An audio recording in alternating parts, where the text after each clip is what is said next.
పహల్గామ్ సంఘటన గుర్తుంది కదా.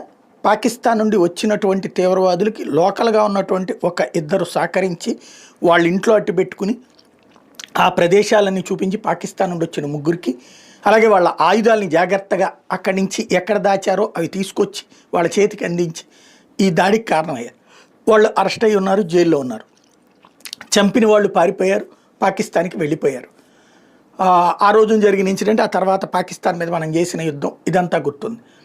ఇప్పుడు మరొక పెద్ద కుట్ర అదృష్టవశాత్తు ఆగిపోయింది అనుకుంటా. ఎందుకంటే రిజ్వాన్ అనేటటువంటి వాడిని పూణేలో అరెస్ట్ చేశారు.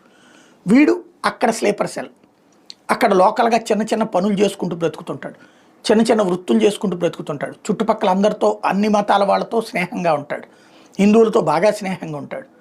వాడు తాజాగా ఒక నలుగురు తీవ్రవాదుల్ని